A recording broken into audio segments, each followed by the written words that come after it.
Welcome to SciTech Culture with Steve Kern and Ben Warner, where we examine science, technology, and culture in the 21st century. Visit our website at scitechculture.com.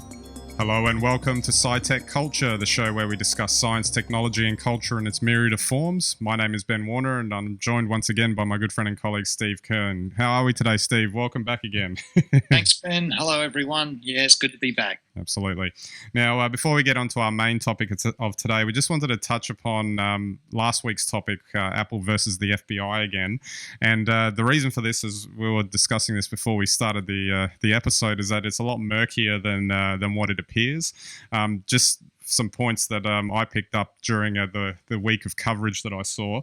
On the Apple side, for instance, I guess they're promoting this idea that they're protecting your data, but the thing that is getting lost here is that they're making it sound like they do that in all cases, but actually, even in the case of this particular instance, they've already handed over all the iCloud data to the FBI. So actually, that they're not really strictly protecting your data against the law enforcing people and agencies and all that. But the point of the tool being created is probably still the main issue, and that's where it's getting clouded, I think. And on top of that, the FBI, I think, is basically saying, look, create the tool, but go into your secret bunker 2 miles under Cupertino and do it down there so nobody can see it. Break the phone and then just give it back to us. So that's one side of the thing that I didn't think was clear from when we were looking at it last time. Yeah. But then on the flip side, there's the FBI, and they're basically saying, the Apple's not cooperating and whatever. They've been cooperating right from the beginning. And as we just said, they've handed over all of this guy's iCloud backups, all the data. Apparently, there's only about 1 month's worth of data on the phone that they can't account for in the iCloud backup, which is why they want to break into the phone. But it turns out that while the phone was in police custody, they tried to do a reset of the iCloud password, and that's basically what's preventing them from getting into the phone. Apparently, the first thing Apple did when they were brought in, Apple said, all right, well, we can force an iCloud backup. Have you got the password? And when they told them that they essentially scrambled the password by trying to reset it, that's where Apple said, well, now you've done it even to the point where we can't even fix it. So it's like, well, there's a lot more going on here than they're turning it into this massive public relations battle now about this core idea of, the good guys having the back door. That this is just a front for that, and there's some issues on both sides, I think, of the argument. Yeah. I think I saw it well summed up on social media this week, where someone said, despite the will in America from apparently a vast majority to change the gun laws to protect Americans from danger, they can't do that, but they can force Apple to create this device, but for what end? I mean, if they have most of the data, and you would assume that the ISP would have handed over all the data and the phone data, so they must have a pretty good idea. Perhaps it's a problem that's something internal for the FBI. Yeah, exactly. And just finally, before we get on to our main topic, I saw on CNN this morning, apparently all the major tech companies are now coming out in support of Apple. I think they must have realized what was going on here. And of course, it sort of hurts their interests if the FBI wins this case, I guess, because it'll apply to them equally. Well, that's right. I mean, I did some checking into this, Ben, during the week. And so any phone with fingerprint encryption will lock and effectively eliminate or hide that data without a special tool. So any of the older phones, apparently they could be cracked and the data would be accessible. The point is, I think, as you've made, is that in the FBI's possession, they tried too many times to unlock the phone. The data's now encrypted, so even though the phone can be opened, the data can't be read. So that's quite interesting. That's only on phones, I think, with fingerprint sensors. But if anyone knows any more about that, they should let us know. Yeah, absolutely. All right, we'll move on, but I just wanted to say I think Apple's going to have a field day in court when they cover that point of the FBI scrambling the password when it was within Apple's purview and ability to get to that data if they hadn't done that. So, but anyway, we'll move on. It'll be a bit embarrassing. Okay, we're going to move into a totally different arena now, and I don't think we've really covered this in exactly this way or even for a long time. Water security, and it's shaping up to be this century's oil, I guess. The 20th century was a lot about oil, and before, countries went to war over it. It was all about resources. And I guess that comes back to this notion that nations can go to war over resources of this planet, and water is another one. And in this era of global warming, climate change, and the effects of that running through the environment over the next several decades, that it could escalate into something if we don't start taking care of things now and ensuring the security of water going into the future. Right. It's scary stuff, and I think actually some movies have tried to tackle this not in a very direct way, but that's the I think Daniel Craig's worst James Bond film, Quantum of Solace, was trying to touch on that. But it is interesting, isn't it, that I think we take water for granted on this planet. Well, we do. With regard to film references, I think probably the first one to touch on this and climate change in the same breath was Soylent Green. So that's with Charlton Heston, so that's one for the gun lobby right there. But there are, even this week they've been talking about in nature, there are beetles and there are also plants that are capable of harvesting water from the atmosphere, because of course there is water vapour in the atmosphere, in the air that we're breathing in and out.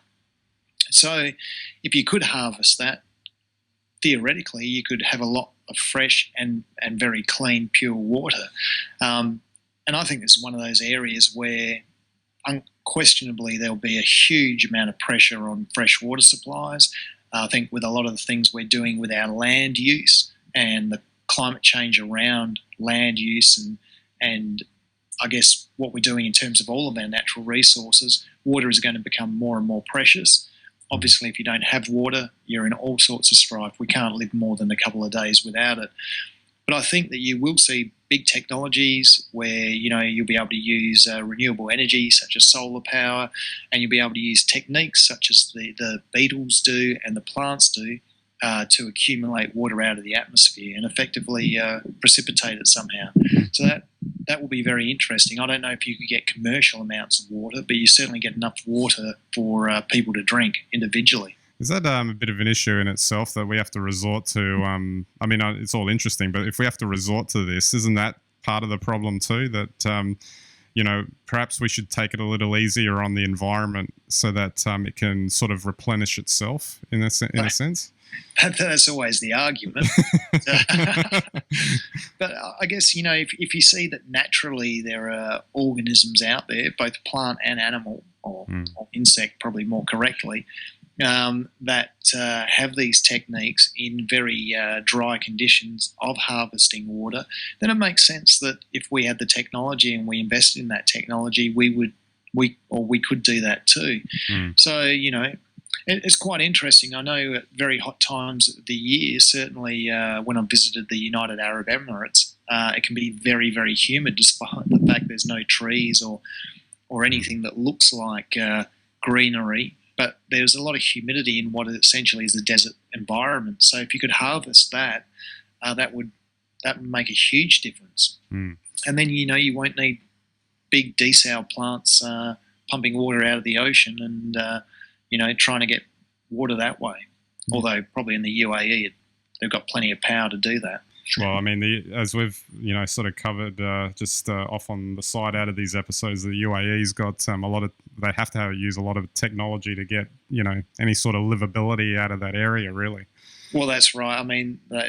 The arid areas there are incredibly difficult to live in, and of course humans have adapted and have lived there in those environments now for thousands of years, so that's interesting in itself. But if you want to have a modern high-tech society and a big concentration of people, more than the land could naturally sustain, then you need to look at these technologies. So I don't think it's altogether a bad thing. Yeah. Who knows? Who knows where it will lead us, or what we'll need. I mean, for whatever reason, climate change may come, whether it's because of the sun, because of our man-made activities, or because of volcanoes, or whatever you could put it down to. We need to be able to adapt to it, changing climates, and this would be one of the tools that we would have to do that. And if you want to know what happens if you can't adapt to changing climates, I think we only have to think back to the dinosaurs. They lasted pretty well, didn't they? Well, up until the climate changed really badly. Exactly. I just want to touch upon this ABC story that just to give you a sort of a different perspective on this. And the title of this was Global Call to Change the Way We Regulate Salinity. And the gist of it here is scientists have made an international call to change water quality standards with the aim of protecting biodiversity from salt pollution of fresh water. Human activities like agriculture and mining can result in rivers and lakes becoming polluted by salt. While most countries limit the amount of salt in drinking and irrigation water, they do not normally consider the effect of salinity on aquatic organisms. Australia is one of the few countries that have water quality standards designed to protect aquatic life, but even then there is a problem because current standards to measure salinity do not adequately assess the toxicity of saline water to aquatic organisms.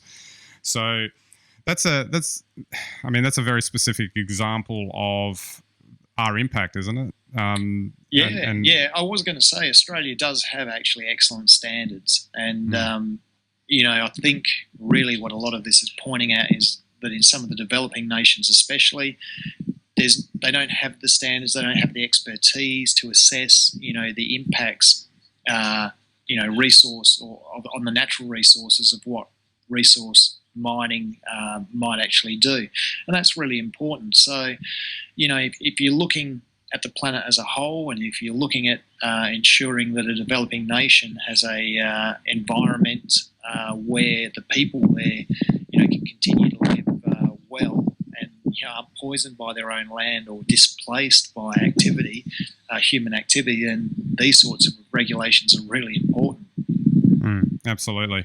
I was just thinking then, just as a final point, that just to take it back to an idea about education and how we teach people about these things, that environmental issues such as this, to me, highlight that we're sort of in this world that we live in, where we become more and more distanced from nature, and so we're loving the fact that we can switch a tap on and water just comes out.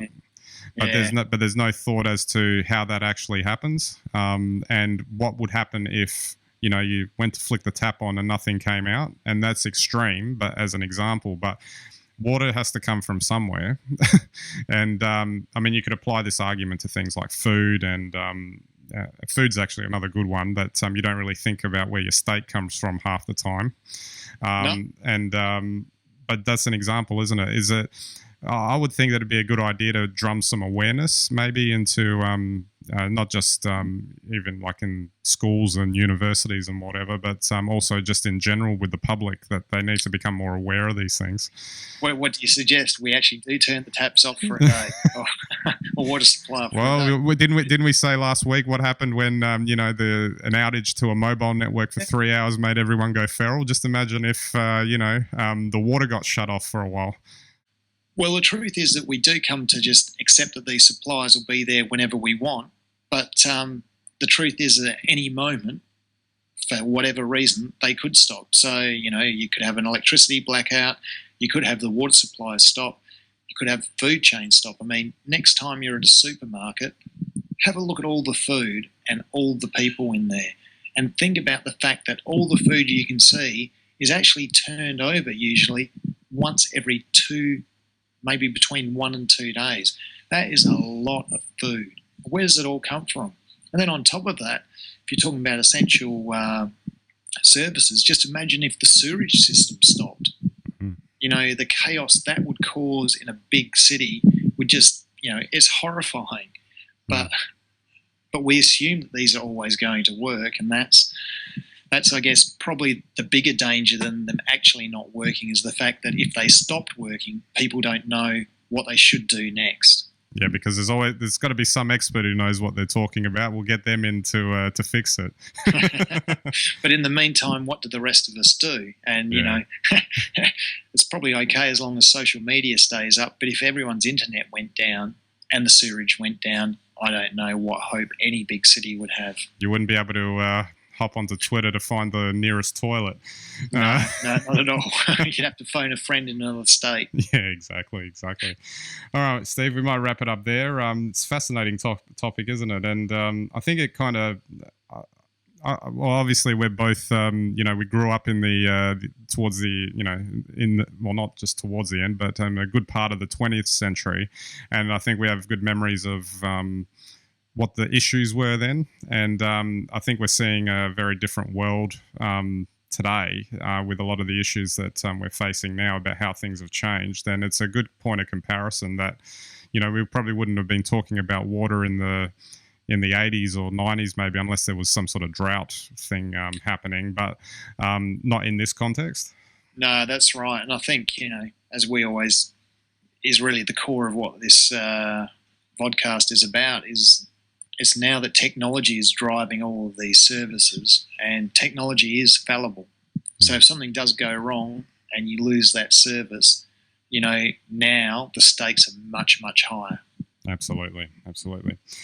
All right, so to wrap it up, don't forget our website, scitechculture.com. You can get all of our links and content there. Just done a bit of a quick visual refresh recently, so give us some feedback if you think you like it.